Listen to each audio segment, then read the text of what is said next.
Bonjour à tous, bienvenue à ce nouvel épisode des Flash Transition. Comme vous le voyez sur la première slide, c'est un flash spécial, donc un flash un peu particulier. Vous avez l'habitude de nos flashs très focalisés sur une fonctionnalité Zoho et qui dure 30 minutes. Et donc là, on fait un peu différemment aujourd'hui, puisqu'on aborde un thème qui est la facturation électronique.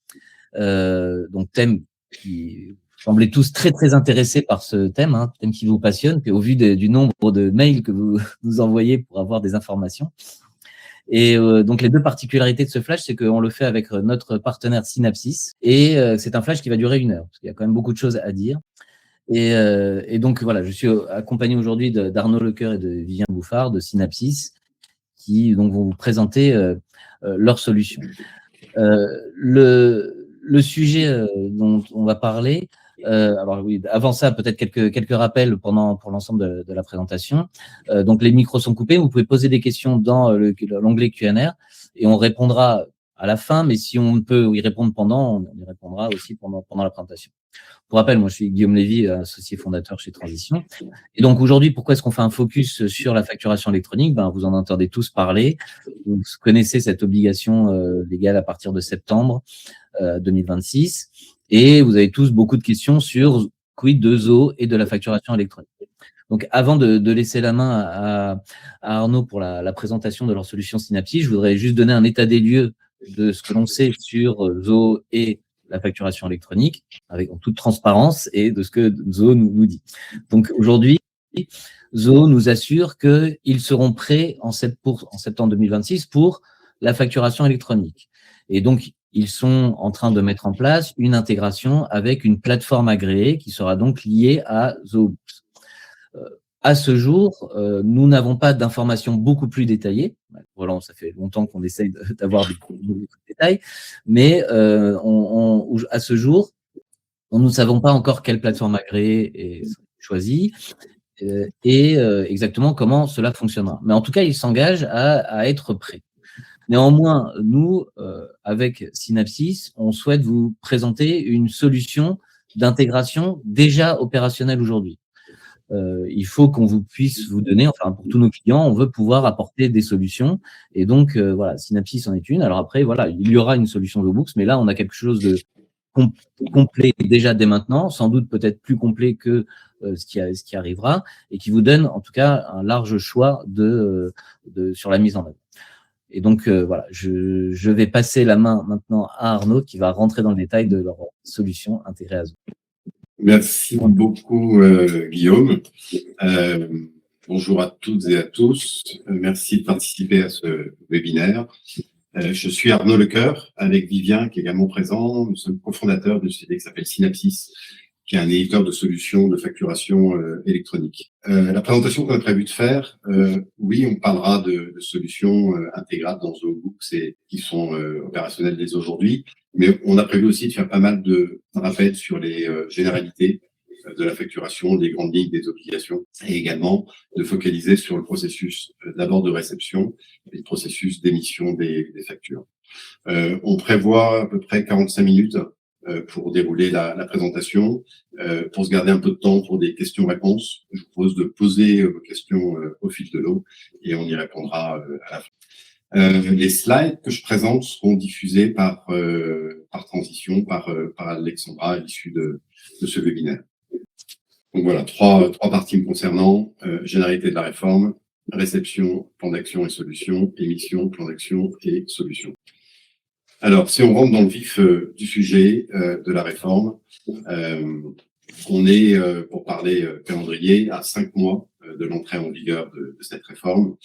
Il semble se confirmer qu'il n'y aura pas de report et on peut le comprendre aisément quand on revient à la raison initiale de la réforme de la facturation électronique. Il y a un objectif de l'État de lutte contre la fraude à la TVA. Aujourd'hui, on parle de plusieurs milliards d'euros, peut-être plus de 10 milliards d'euros, qui seront récupérés après implémentation totale de la réforme. Et étant donné les sujets budgétaires actuels, on peut aisément comprendre qu'il n'y aura pas de report supplémentaire, comme ça a été le cas par le passé. Donc, c'est bien le 1er septembre 2026 qui est l'échéance, première échéance de cette réforme, et tout le confirme à date. Deuxième chose, c'est que c'est un projet énorme. On parle de 10 millions d'entités légales qui sont concernées. Alors, je parle d'entités légales parce qu'il y a pas autant d'entreprises en France. Et la différence entre les deux, c'est les sociétés civiles, c'est les sociétés civiles immobilières, c'est les micro-entrepreneurs, les associations, les entités publiques. Voilà, donc ça concerne vraiment toutes les entités toutes les entités B2B de manière très large. Et 10 millions, ça donne une idée de l'ampleur de ce projet, de ce qui est à mener en quelques mots. Quelques mots pour planter le décor de qu'est-ce que c'est que la réforme de la facturation électronique. Le principe, c'est que là où on s'est changé un fichier lisible par des humains, la facture telle que nous la connaissons aujourd'hui, on va basculer sur un lisible par les machines, à savoir un fichier XML, donc des données structurées à l'image d'un programme informatique, et qui seront donc ces données lisibles par tous les logiciels et par toutes les machines.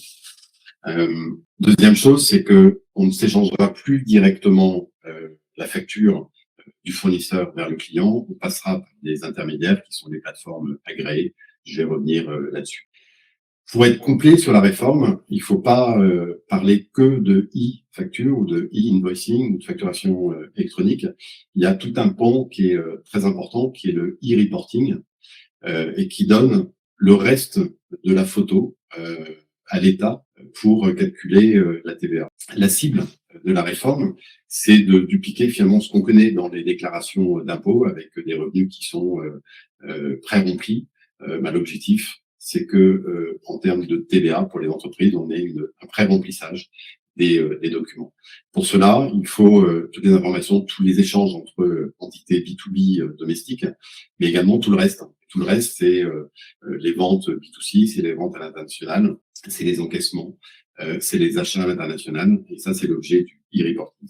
C'est important parce que il est un peu laissé de côté, le reporting. Or, c'est un sujet qui est tout aussi important et qui parfois représente la majorité des flux d'une entreprise. Je propose d'avancer, je ne m'étends pas sur les bénéfices pour les entreprises. Je fais un zoom ici sur le calendrier pour lever toute ambiguïté de qui doit respecter quelle date. La date du 1er septembre 2026, elle s'applique à toutes les entreprises, quelle que soit leur taille, concernant l'obligation de recevoir les factures. Elle s'applique également aux ETI, aux grandes entreprises, pour l'émission obligatoire des factures. Les autres entreprises, donc les PME, les TPE, ont quant à elles un an de plus, donc jusqu'au 1er septembre 2027, pour se conformer à l'obligation d'émettre des factures. Une question qui revient assez souvent, c'est comment on apprécie la catégorie grande entreprise ou PME. Donc, je vais revenir là-dessus. C'est une notion qui s'applique sirène par sirène. Si vous faites partie d'un groupe d'entreprises, il n'y a aucune consolidation de chiffres, c'est vraiment l'entité, son sirène qui est examinée.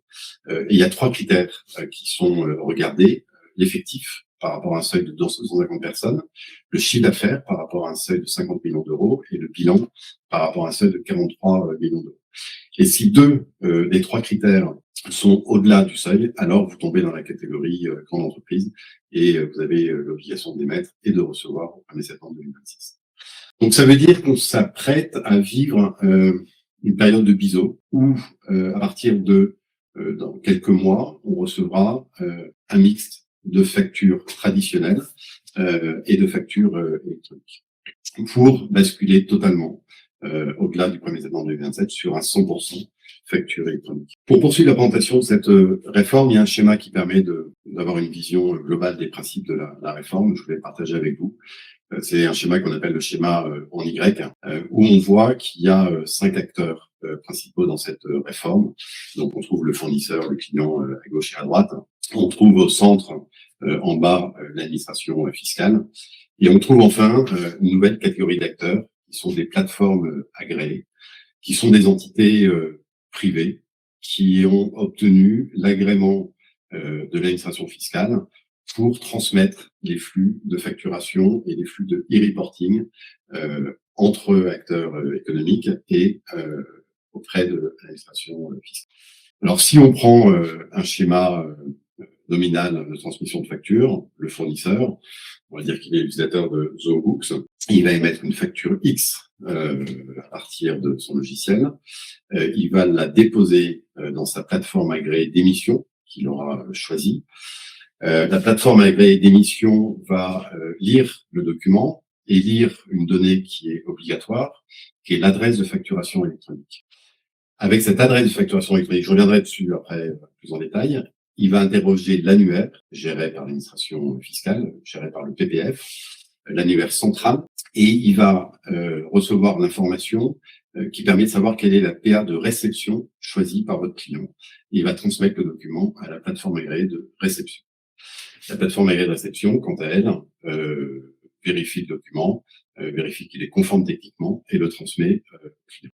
Ce qui est important à signaler dans ce processus, c'est que les flèches ne vont pas que de gauche à droite et que le travail n'est pas terminé quand le client reçoit la facture.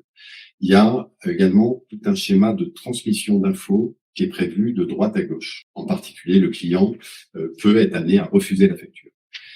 Il peut être amené à dire qu'il a payé la facture. Dans ces cas-là, l'information, dite information de cycle de vie, va transiter de droite à gauche en passant par les plateformes agréées pour revenir jusqu'au fournisseur. Un autre commentaire par rapport à ce schéma, ce que transmet la plateforme agréée d'émission à l'administration fiscale, ce sont des données non détaillées. C'est-à-dire que l'exhaustivité de la facture n'est pas transmise à l'administration fiscale, mais c'est uniquement les données qui permettent de calculer la TVA. C'est un sujet qui a été souvent évoqué, notamment par rapport à des questions de sécurité informatique et de piratage, de risque de piratage. Troisième chose, par rapport à ce schéma, il n'y a pas que des factures qui circulent de gauche à droite. Il y a également ce qu'on appelle le e-reporting, à savoir des données de transaction, ce que j'ai évoqué tout à l'heure, qui vont être mises par le fournisseur vers la plateforme agréée. Et là, et dans ce schéma-là, la plateforme agréée transmet le e-reporting à l'administration fiscale. Je vous propose de passer à la deuxième partie de cette présentation qui concerne la réception des factures électroniques avec une proposition de plan d'action et également une présentation de nos solutions. Alors, premier message qu'on souhaiterait passer aujourd'hui, ça serait très dangereux d'attendre la dernière minute, d'attendre septembre 2026, et on recommande fortement de viser juin 2026 pour la mise en œuvre de la réception des factures électroniques. Pourquoi? Parce que 10 millions d'entreprises à basculer en quelques mois. Les mois d'été sont pas forcément les meilleurs pour ça, et on peut anticiper de manière assez évidente des boulots d'étranglement dans les dernières semaines. Je pense qu'on a tous envie de faire autre chose également au mois d'août. Voilà, donc on peut se mettre en ordre de marche pour basculer sur des réceptions de factures électroniques dès le mois de juin. Il y a la phase pilote qui est ouverte depuis quelques semaines. On peut d'ores et déjà recevoir des factures électroniques et tester de bout en bout le processus. Les zooms qu'on va faire par rapport aux réceptions de factures, c'est d'abord sur le choix de la plateforme agréée, la définition du plan d'adressage, donc les points 1 et les points 2, et enfin les workflows de validation. Je ne m'étendrai pas sur l'intégration de ZooBooks ni sur l'archivage légal aujourd'hui. Alors, pour réfléchir au choix de la PA, on a dressé un panorama des plateformes agréées à date. La première chose, c'est qu'on a beaucoup d'acteurs. Aujourd'hui, on a 110 plateformes à peu près agréées par l'administration. On en a une vingtaine qui sont en cours d'agrément. Et on a encore des dossiers de candidature qui arrivent. Donc, on se dirige vers un nombre de PA entre 130 et 150 d'ici septembre. Et la première chose qui saute aux yeux, c'est que c'est un nombre de PA trop important au regard du marché de la facturation électronique. On a des données sur le marché, on échange à peu près 4 milliards de factures annuellement entre entreprises. Si on prend les prix qu'on voit passer, les prix unitaires de factures, on a un marché qui est de quelques centaines de millions d'euros, au maximum de 500 millions d'euros. Et très clairement, c'est un marché certes important, mais quand on le divise par le nombre d'acteurs, c'est finalement pas suffisant parce qu'on a en face de ça des coûts d'exploitation de PA qui sont élevés parce que le cahier des charges est compliqué, il y a des normes, des certifications à respecter, des conditions de sécurité d'hébergement. Et donc la première chose à se dire, c'est qu'il faut vraiment faire une évaluation de la solidité des PA pour pas être victime de la consolidation et de défaillance et refaire le travail quelque part. Donc on a des PA qui sont adossés à des activités solides. On peut citer le CIC, on peut citer Sage, on peut citer Penny Lane, voilà, qui font partie d'acteurs qui ont une solidité financière. C'est important de se poser la question PA par PA avant de faire un choix. Une petite parenthèse, on parle de choix de PA. Il faut, et comme le titre de la diapo l'indique, on peut choisir une ou plusieurs PA. Il n'y a aucune obligation de choisir la même en émission et en réception, et ça peut avoir du sens de choisir plusieurs PA en réception. Alors, je vais pas détailler le panorama, mais le deuxième fait marquant, c'est qu'on a une diversité de métiers d'origine très importante. On a des éditeurs logiciels, d'abord, les éditeurs logiciels comptables, les éditeurs d'ERP. On a par exemple Sage, Penny Lane, Cegid, qui sont ACD, qui sont PA. On a des éditeurs d'ERP, Odoo, SAP. On a ensuite les banques, néobanques, Conto, mais aussi tous les acteurs traditionnels se sont dotés d'une plateforme agréée, l'image de Collecto pour le Crédit Agricole. On a les ESN qui se positionnent comme plateforme agréée. On a Accenture et EY dans cette catégorie. Et à droite, des acteurs plus petits qui sont les opérateurs EDI, donc échange de données informatisées. Et puis enfin des pure players de la facturation électronique, qui soient nationaux ou multinationaux. La deuxième analyse qu'on fait par rapport à cette diversité de métiers d'origine, c'est qu'on va avoir beaucoup d'approches packagées par rapport à la prestation de PA. Les éditeurs logiciels, les banques proposent des approches. Dans le forfait service financier que je vous propose, j'inclus la réception d'un certain nombre de factures et l'émission d'un certain nombre de factures. Pareil pour les éditeurs de logiciels. Donc, on peut imaginer que ça va être dur pour les pure players qui reposent que sur la prestation de PA commercialement, parce qu'ils vont se confronter à finalement un coût marginal de l'entreprise qui est à zéro si elle travaille avec sa banque ou avec ses éditeurs de logiciels. Donc, si on revient au risque de défaillance et voilà, il faut être assez vigilant sur la catégorie opérateurs EDI et pure player, qui sont pourtant les plus avancés aujourd'hui dans le processus opérationnel. Une fois qu'on a regardé le choix de PA, la question qu'on peut se poser, c'est quels sont les critères de sélection de la PA la meilleure pour une entreprise. Le premier critère, c'est l'intégration avec le SI et les outils. On va revenir sur l'intégration dans quelques instants. Mais également l'intégration avec les outils partenaires de l'entreprise. Le fait d'avoir un lien avec la banque a du sens. Le fait d'avoir un lien automatique avec l'expert comptable est également intéressant. Au-delà de cet aspect opérationnel, les autres critères, c'est bien sûr, c'est des critères économiques, quel coût ça va représenter pour l'entreprise, également les conditions commerciales proposées par les PA. On va du sans engagement à des durées d'engagement assez importantes pour certaines. Je crois que Alexandra va vous transmettre un premier quiz avec quelques questions pour mieux connaître votre situation et là où vous en êtes. Et je vous remercie beaucoup d'y répondre. Je vous propose d'avancer. Donc maintenant qu'on a parlé du choix de la PA, je vous propose de regarder une autre partie importante qui est le choix du plan d'adressage. Alors, petit rappel préliminaire, qu'est-ce que c'est qu'une adresse électronique de facturation? C'est pas une adresse électronique, c'est pas une adresse email, c'est pas non plus une adresse postale. C'est une adresse qui est définie par la réforme avec une syntaxe particulière que j'ai rappelée dans cette diapo. Ça peut être un sirène, ça peut être un sirène suivi d'un siret, ça peut être un sirène suivi d'un suffixe, ça peut être un sirène suivi d'un sirène suivi d'un suffixe. Alors, une des questions qui va se poser, c'est est-ce que je choisis d'avoir une adresse unique pour recevoir toutes les e-factures, ou est-ce que ça a du sens d'avoir plusieurs adresses? Je pense que plus on monte en taille dans l'organisation, plus le multi-adresse peut avoir du sens. Je pense que on peut privilégier la simplicité pour une TPE ou pour un professionnel sur le fait d'avoir une adresse unique qui soit le sirène.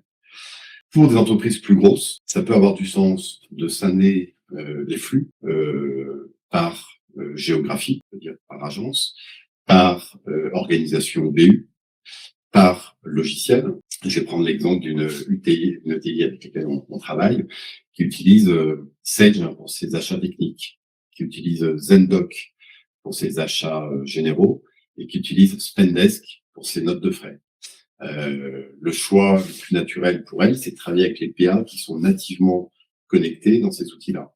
Donc, elle choisit de scinder son plan d'adressage en 3 adresses. C'est l'exemple que j'ai mis dessus. Sirène achats généraux, Sirène achats techniques et Sirène notes de frais dans ce cas-là. Voilà, donc il y a un travail aujourd'hui de cartographie à faire. D'abord de l'organisation, comment vous fonctionnez aujourd'hui, comment vous recevez vos factures, est-ce que c'est dans plusieurs adresses email, plusieurs adresses postales, sur plusieurs portails. Après, il y a une cartographie SI à faire. Est-ce que vous avez plusieurs outils qui réceptionnent des factures fournisseurs? Comment vous travaillez sur la partie notes de frais? Et à partir de là, vous allez voir comment vous pouvez construire un plan d'adressage compatible avec ce mode de fonctionnement. Quel que soit votre choix, c'est une approche évolutive. C'est-à-dire que vous pouvez inscrire une adresse d'ici le 1er septembre pour être conforme et puis compléter le plan d'adressage en fonction de constats que vous ferez sur le fonctionnement ou d'ajout d'outils. Voilà, il n'y a aucune obligation, c'est absolument pas figé ces inscriptions dans l'annuaire. Un point, si on écoute le forum, le FNFE, le Forum national de la facturation électronique, la recommandation est de pas être trop granulaire, de pas multiplier les adresses de réception, de pas être trop fin, parce que ce sera très difficile à maintenir dans la durée. Une fois que vous avez choisi ce plan d'adressage, c'est la PA que vous aurez choisi qui vous inscrira dans l'annuaire, c'est pas vous directement. Donc, il faudra donner mandat à la PA et lui communiquer les adresses que vous souhaitez inscrire PA. On recommande également de communiquer aux fournisseurs ces informations. J'en viens maintenant au cycle de vie des factures électroniques, qui est une problématique assez importante parce que ça a un impact sur les solutions qu'on va mettre en place. Donc les cycles de vie, c'est les statuts qui sont associés à chaque e-facture et qui doivent être remontés à l'administration fiscale. Et il y a notamment 4 statuts qui sont obligatoires. Le premier, c'est une facture déposée. C'est à partir du moment où la facture aura quitté votre outil et sera déposée dans la plateforme d'émission, elle sera considérée comme déposée. Cette facture, elle peut être rejetée ensuite. Elle peut être rejetée par la PA d'émission ou la PA de réception. C'est a priori un rejet technique. C'est par exemple une adresse électronique de facturation qui n'est pas dans l'annuaire. C'est l'incohérence dans la TVA. C'est l'absence d'un champ obligatoire. Donc vraiment une raison technique. Et on parle de rejet. Dans ce cas-là, vous devrez faire un avoir technique et réémettre une facture conforme. Troisième statut obligatoire, c'est le statut refusé. Il y a une différence de sémantique. On parle de rejet si le rejet vient de la plateforme. On parle de refus si le rejet vient du client. Un client peut refuser une facture parce qu'il ne voit pas de commande correspondante à la facture ou parce qu'elle est arrivée dans le mauvais service.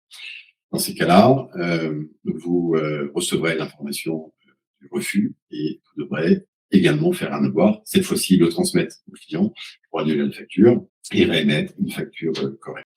Dernier statut obligatoire, c'est l'encaissement correspondant au paiement de la facture. Et ça, c'est le fournisseur, via la PA d'émission, qui le remonte. À côté de ces statuts obligatoires, on a des statuts facultatifs. Vous pouvez, par exemple, demander un avoir à travers la chaîne de cycle de vie. Vous pouvez informer du paiement de la facture. On parle bien côté client. Ça a un intérêt, transmettre ces informations facultatives, celui de diminuer les sollicitations informelles auprès du service administratif. Donc, il y a tout intérêt à jouer le jeu là-dessus. Et ça pose une question, c'est quel outil vous allez utiliser, quel portail vous allez utiliser pour transmettre ces informations. Et c'est, à mon avis, assez naturel autour de la table d'envisager que ce soit ZooBooks, puisque c'est dans cet outil qu'arriveront les factures fournisseurs. Donc il faut regarder comment faire évoluer ZooBooks pour pouvoir refuser une facture. Alors, Synaplink Synapsys a mis au point des solutions qui sont déjà opérationnelles pour connecter ZooBooks à DPA, à une PA ou DPA. Pour faire simple, il y a deux cas de figure qui correspondent à deux offres différentes. Premier cas de figure, c'est vous savez avec quel PA vous voulez travailler.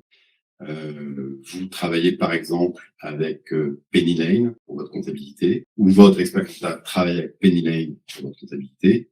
Vous souhaitez bénéficier de l'offre inclus de Penny Lane, pensez en plus que ça a certains avantages que tous les flux soient automatiquement remontés à votre expert comptable.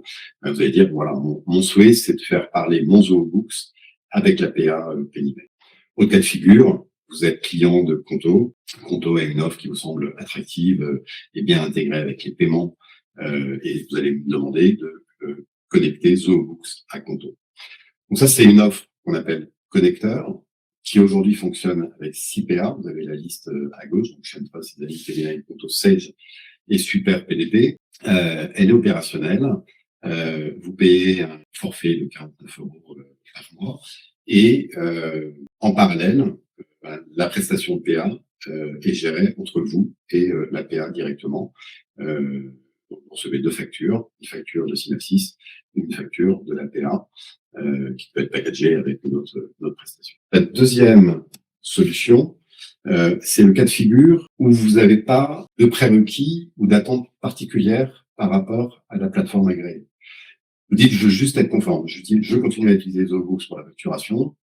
J'ai une obligation réglementaire. Trouvez-moi une solution PA qui fait que je respecte la loi. Donc, dans ces cas-là, nous, on travaille avec une PA. Par sécurité, on a choisi à date deux PA, Exalink et Chaintrust. C'est un choix de simplicité, c'est un peu la conformité clé en main. L'avantage pour vous, c'est qu'il y a une seule facture, un seul contrat. Voilà. Après, vous voyez les intérêts des deux approches. Il y a moins d'intégration avec vos autres outils ou vos outils de vos autres partenaires. Le message que je voudrais passer par rapport à cette offre agrégateur, c'est qu'elle est aussi d'ores et déjà opérationnelle. Vous pouvez participer à la phase pilote qui est ouverte. Concrètement, dès le mois d'avril, vous pouvez commencer à tester des envois et des réceptions de factures. C'est pas une phase de test, c'est vraiment une phase pilote. Donc, c'est des factures réelles qui sont transmises à l'administration fiscale. Voilà. Et si vous faites ça, vous serez largement prêt pour le 1er septembre et ceci en toute sérénité. C'est une offre qui démarre à 35 € pour un volume de 200 factures. Cette deuxième partie étant terminée, je propose de passer aux parties émissions. Je pense que certains d'entre vous ont plus de temps pour l'émission.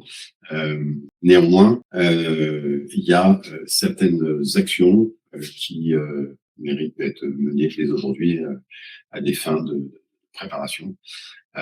Et le premier élément qui est incontournable, c'est d'avoir une base client à jour et nettoyée. Le premier travail qu'il y a à faire, c'est de détourer la partie e-invoicing de la partie e-reporting. Donc, de bien isoler toute activité qui est liée avec des particuliers ou avec des clients internationaux par rapport à des clients B2B domestiques, c'est-à-dire du territoire métropolitain français. Pour cette partie, donc les clients B2B domestiques, c'est impératif d'avoir un sirène correct et de vérifier qu'on est bien sur le bon sirène.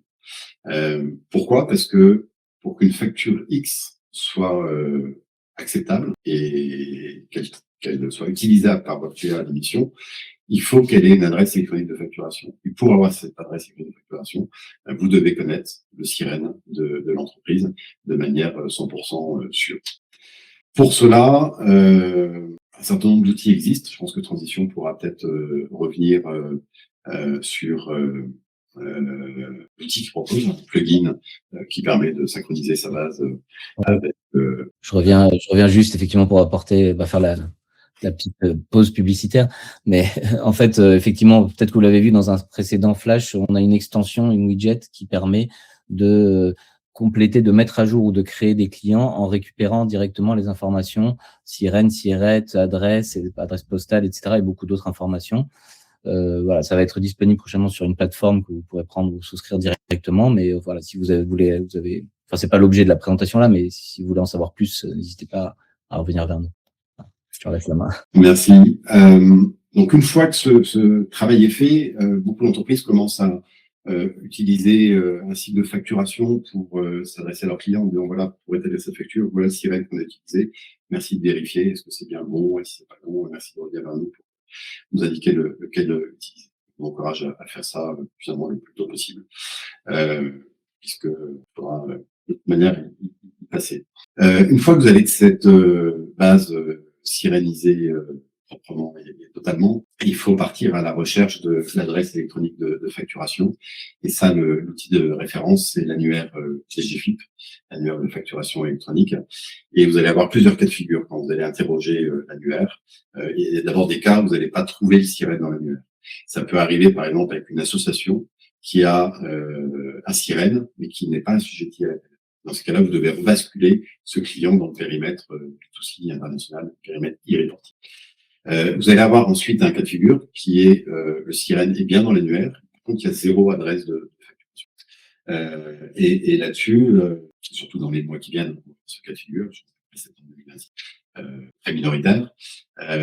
Et dans ce cas-là, je pense qu'il faut écrire à son client pour lui rappeler son obligation et qu'il devrait lui transmettre de manière électronique les factures à partir de septembre. Le cas le plus simple ensuite, vous avez une adresse de facturation électronique et dans ce cas-là, vous allez pouvoir importer cette adresse dans le CRM, dans gérer cette information, et vous pourrez utiliser cette adresse pour émettre vos factures. Et vient ensuite un cas qui nécessite un traitement supplémentaire, c'est quand vous allez voir que votre client a choisi d'avoir plusieurs adresses de réception. Et dans ces cas-là, vous allez devoir l'interroger pour lui demander laquelle utiliser pour vos factures. Ce travail de consultation de l'annuaire DGFIP, il est à faire non seulement pour se préparer bien les échéances, mais nous, on est convaincus que c'est un travail qu'il faudra faire en continu pour détecter les changements d'inscription.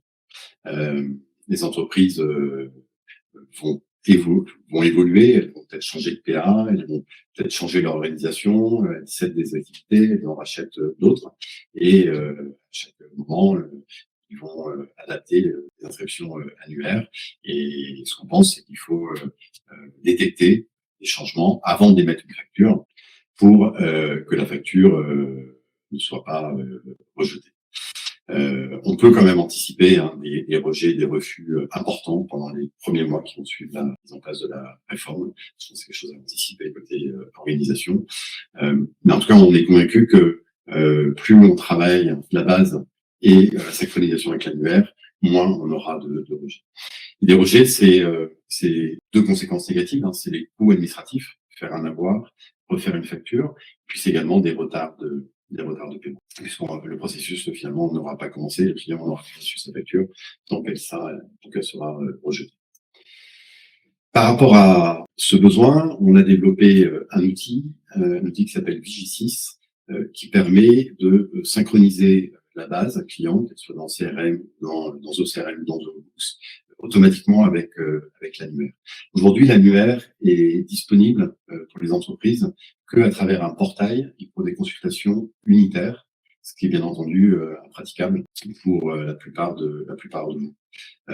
Donc, on se propose de brancher en fait l'API Vigi6 dans Zoo pour que vous ayez en permanence les informations sur est-ce qu'il y a une adresse ou plusieurs adresses, qu'est-ce que j'ai comme adresse, est-ce qu'elle est toujours à jour, c'est ce que fait Vigi6. Et c'est une offre qui démarre 9 € par mois si votre parc client est inférieur à 300 sirènes et qui, de manière illimitée, coûte 69 € taxe. Deuxième sujet qui peut être anticipé pour l'émission de factures, c'est la partie conformité des factures émises. Je fais un petit rappel qui dépasse la facture électronique sur les champs obligatoires d'une facture. Dans toute facture, vous devez identifier l'émetteur à travers le numéro TVA intracommunautaire, et vous devez identifier le récepteur, le client, à travers son sirène s'il est français et à travers son numéro de TVA intracommunautaire s'il est européen. Vous devez également indiquer dans la facture, c'est un rappel, mais la catégorie d'opération. Est-ce que c'est de la vente de marchandises? Est-ce que c'est une prestation de service? Ou est-ce que c'est un mixte des deux? Et dans le cas où c'est une vente de biens, vous devez faire figurer l'adresse de livraison sur la facture. Vous devez ensuite indiquer le régime de TVA si vous avez opté sur le régime de TVA sur les débits. Et enfin, indiquer la mention sur les retards de paiement, la pénalité forfaitaire et les frais qui peuvent être facturés aux clients s'ils ne payent pas dans les délais prévus. Ces champs obligatoires, ils sont d'autant plus importants que quand vous allez basculer sur un des formats autorisés par la réforme, ça va être un champ codé et que s'il n'est pas rempli, la PA, soit émission, soit réception, rejettera la. Il y a 3 formats qui s'imposent aujourd'hui par rapport à la réforme, Facturix, UBL, C2I. Facturix, c'est le format qui a été retenu par Zoho. Facturix, c'est un PDF auquel est attaché un fichier XML, métadonnées. Je vous ai mis à gauche un exemple de fichier XML. Vous avez le format UBL, qui est son négatif. En fait, c'est un fichier XML auquel est adjoint un fichier lisible par les humains. Enfin, vous avez le format C2I. Si on complète ce plan d'action concernant l'émission des factures, on a parlé des points 1 et du point 2 par rapport à l'imitation du reporting et des actions menées sur la base de données. Tout de suite après viendront le sujet de paramétrage de ZooBooks et de la connexion à l'APA. Vous avez noté que la solution que je vous ai présentée pour la réception fonctionne également pour l'émission. Et donc après, il reste 2 autres points. Un point qui est très important, qui est le e-reporting. Il est important parce qu'il est relativement complexe. Donc, il faut le préparer en prenant le temps. Dans le e-reporting, vous allez devoir remonter une donnée agrégée concernant les ventes B2C. Pour ceux qui ont un logiciel de caisse, vous devrez remonter de manière quotidienne une vision agrégée de vos ventes. Pour les ventes internationales, ça sera une vision unitaire, facture par facture, de toutes les ventes faites avec des entreprises étrangères. Et c'est à des rythmes différents suivant la taille. Après, vous avez également des données d'encaissement par rapport à ces flux. La première partie des transactions, c'est tous les 10 jours si vous êtes en mensuel TVA. Pour la partie paiement, c'est tous les mois. Donc, vous voyez des petites choses qui rendent ça un peu touchy. Et un message peut-être par ce sujet-là, c'est parlez-en dès maintenant à votre PA, puisque les PA ont des postures très différentes. Certaines disent c'est mon boulot de structurer le reporting, envoyez-moi les données brutes et je les structurerai. Et d'autres disent non, c'est le travail de l'éditeur de logiciel. Moi, je ferai que passe-plat sur la partie e-report. Donc, même si vous êtes sur septembre 2027 pour le reporting, anticipez la discussion quand vous évaluez vos PA. Et je vais terminer avec un dernier point qui est l'archivage légal. Je vais être bref. La loi impose de conserver ses factures fournisseurs et ses factures clients pendant 10 ans et pas de les conserver avec un stockage informatique simple, mais avec un archivage à valeur probante. C'est-à-dire que vous pouvez à tout moment démontrer que la traçabilité et que le fichier n'a pas été altéré par rapport au fichier original. Synapsys a développé une solution totalement ouverte par API qui respecte la norme NF431, qui est la norme aujourd'hui de l'archivage à valeur probante. On a travaillé avec Transition, que ce soit intégrable, ça gêne, et connecté à. Voilà, bah, écoutez, j'en ai terminé. S'il y a des questions, je pense qu'on va pouvoir y répondre. Je passe la main, je pense, à Guillaume ou à Alexandra. Merci. Merci Arnaud. Oui, une dernière question, je ne vais pas su répondre, mon comptable me propose Meg. Est-ce que c'est compatible? Donc, Meg, c'est mon expert en gestion. D'accord. Est-ce qu'on parle de l'outil de facture ou la PA, Meg? Ouais. C'est pas dit, mais bon, enfin, je sais pas, je suppose que c'est peut-être la PA, parce que la facturation est faite avec ZooBooks, donc supposons que... On est typiquement dans le cas de l'offre connecteur. Si vous souhaitez continuer à utiliser ZooBooks pour la facturation et l'envoyer sur la PA proposée par mon expert en gestion, vous contractualisez avec Meg pour la partie PA et on regarde pour la fourniture d'un connecteur. On va regarder, en fait, nous on a 6 PA aujourd'hui opérationnels. On vise d'en avoir entre 20 et 25 disponibles en septembre. Voilà, donc ce retour est assez précieux, ça nous permet de prioriser. On va regarder. Donc il y a effectivement 2 demandes, hein, puisque Julie aussi a la même demande. Donc effectivement, l'intégration connecteur Meg peut être intéressant. Une autre question dans le cadre de Penny Lane, est-ce que Penny Lane Office comme passe plat ou effectue le reporting vente France Pro et vente B2C international? Alors il faut leur demander. Ça, on est interconnecté avec Penny Lane. Donc on peut envoyer des factures à travers Penny Lane. Si Vivien qui est là peut m'aider, je suis preneur d'aide, mais à ma connaissance, ils n'ont pas encore détaillé, en tout cas dans les API qu'on développe, ils n'ont pas encore détaillé leur mode de fonctionnement sur le e-report. Ok, et sur la partie, parce que je sais qu'on a plusieurs de questions autour de Penny Lane, et donc une question de Charlotte Quinter sur existe-t-il une API entre Books et Penny Lane? Donc là, si tu peux donner un petit peu plus de détails sur la façon dont ça fonctionnerait, c'est-à-dire on suppose qu'on a une facture de vente Books, et effectivement, comment est-ce qu'on s'intègre avec Penny Lane et l'APA Penny Lane en particulier, et le scénario de réception de factures Books. Alors oui, alors effectivement, il y a une précision par rapport à Billy intégré à Penny Lane, effectivement, de Mohamed qui précise. Donc Billy existe, mais là, ça se passerait pas par Billy. Donc, enfin voilà, je te laisse répondre un peu plus en détail. En fait, on connecte ZooBooks à l'outil Penny Lane, qui lui-même est connecté à la PA Penny Lane. Par contre, c'est bien la facture ZooBooks qui reste le document comptable. On ne passe pas par l'émission d'une facture dans Penny Lane. Voilà. Et les API permettent de déverser dans Penny Lane la facture X, qui devient PA d'émission, qui envoie à la PA de réception, et les informations de cycle de vie redescendent par Penny Lane dans ZooBooks. Ah, donc c'est bien. Ouais. Enfin, c'est important, il n'y a pas de recréation de facture en tant que telle, de facture électronique, de facture X en fait dans Penny Lane, c'est la facture X de Books qui transite par l'application Penny Lane pour aller sur la PA Penny Lane, si je résume. Oui. Effectivement, alors qu'après, un autre point, l'interface Books achat ne fonctionne pas, confirmé par Penny Lane, je n'ai pas testé l'API vente.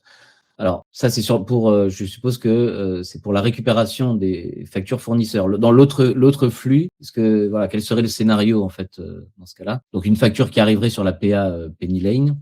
Et peut être transmise par Penny Lane à ZooBooks en API. Je comprends pas la remarque qui dit que ZooBooks achat ne fonctionne pas. Aujourd'hui, dans le connecteur standard, en fait, entre Penny Lane, c'est vrai qu'ils ont des limitations sur la partie facture fournisseur, mais c'est plus parce que ça n'a pas été développé. Mais en tout cas, il y a toutes les API Books existent pour pouvoir créer les factures fournisseurs et les dépenses Books. Donc ça, tout est disponible, en tout cas dans la partie connecteur pour pouvoir le faire. Tout est disponible. Et après, ça implique un travail d'un côté intégration et côté branchement de l'API. Voilà, mais en tout cas, l'idée, c'est qu'effectivement, la facture fournisseur arrive par la PA Penny Lane et ensuite est repoussée, donc arrive en tant que facture fournisseur dans l'outil comptable et ensuite repoussée vers ZooBooks. Exactement. C'est l'avantage d'utiliser Penny Lane et ZooBooks, c'est qu'il y a une synchronisation complète en fait, entre les flux qui remontent vers l'expert comptable ou vers la comptabilité d'une part et vers ZooBooks d'autre part. Et notamment pour toute la partie refus ou demande d'avoir ou transmission d'informations de paiement, ça peut se faire dans ZooBooks. Donc voilà, en fait, il y a la question complémentaire, c'est mais avec quelle interface? Est-ce que c'est celle de Penny Lane? Aujourd'hui, pas à ma connaissance, c'est pas avec l'interface Billy que les factures fournisseurs peuvent remonter dans ZooBooks. Non, non, Revanche, on se connecte directement dans Penny Lane et les infos sont gérées dans ZooBooks. Donc en fait, on récupérera les factures fournisseurs de Penny Lane dans Books, en fait, par le connecteur Synapse. Exactement. Donc on parle bien. Pour être bien clair, en fait, Synapsys, le connecteur, en fait, remplace l'interface Billy, quoi, hein. On est d'accord, hein, enfin, Vous n'avez pas besoin de Billy, effectivement. voilà. Et Vivien précise que l'agrégation du e-reporting serait fait par Penny Lane. Donc, en gros, vous envoyez vos factures, vos tickets Z B2C, vos factures internationales, et ils fabriquent les reporting qui transmettent via leur PA l'administration fiscale. PA en émission Zoho, PA en réception Penny Lane, puis API vers Books. Voilà, c'est une suggestion de Charlotte Quintard. Alors, ça pourrait être aussi une possibilité. Comme tu disais tout à l'heure, en fait, on peut avoir plusieurs PA, rien n'oblige d'avoir la même PA en émission et en réception. On peut imaginer effectivement que quand les factures de vente sont faites dans Books, on passe par la PA qui sera proposée par Zoho, et qu'en réception, on les récupère dans Penny Lane, et ensuite, par le connecteur, les remonte dans Books. Oui, tout à fait. Ceux qui n'ont pas la pression du 1er septembre 2026 sur l'émission ont largement le temps de voir ce que Zoho va proposer. Et après, une question quand même, c'est vos factures émises par la PA Zoho, comment vous allez les transmettre dans votre outil de comptabilité? Voilà, c'est-à-dire qu'effectivement, dans tous les cas, le transfert vers Penny Lane des factures de vente sera sans doute nécessaire. Donc, faut-il faire Zoho vers la PA et Zoho vers Penny Lane pour la compta, ou alors Zoho vers Penny Lane vers la PA de Penny Lane? C'est exactement ça. Oui, tout à fait. Des questions d'architecture, effectivement, à se poser. On peut revoir effectivement ensemble. En tout cas, il y a plusieurs possibilités, mais voilà. En tout cas, Penny Lane est un sujet qui intéresse beaucoup de clients et des experts comptables, qui sont présents aussi dans cette réunion.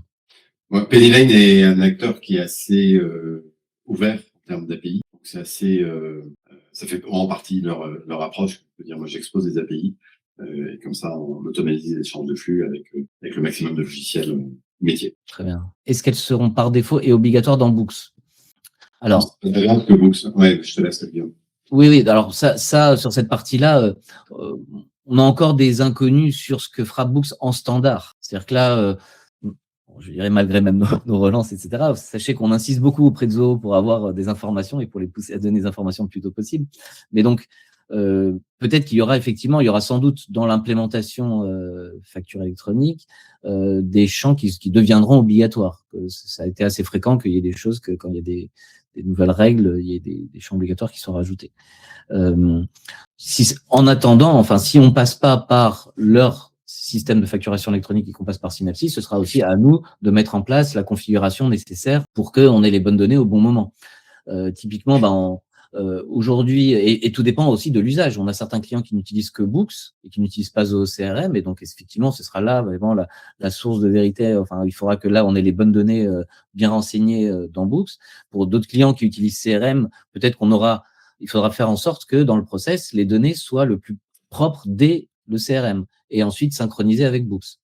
Et ça, d'ailleurs, l'outil Vigi6 peut se brancher soit sur Books directement, soit sur CRM, ce qui est, dans ce cas-là, sans doute préférable. C'est-à-dire que en amont, le plus tôt possible, on va nettoyer la donnée pour avoir les informations obligatoires qui seront synchronisées, et c'est vraiment la donnée maître sera CRM. Donc ça, c'est plutôt au niveau paramétrage, intégration, en tout cas, que l'on va configurer. Donc je peux pas répondre Mohamed, sur la partie Books en tant que tel, mais en tout cas, à nous de faire en sorte que, si on utilise Synapsys, de faire en sorte que les champs sont là, sont au bon endroit et remplis quand il faut. Savez-vous si Zoho a avancé sur la dimension légale de la facturation en conformité avec la loi française? Certains clients se posent la question de quitter Zoho.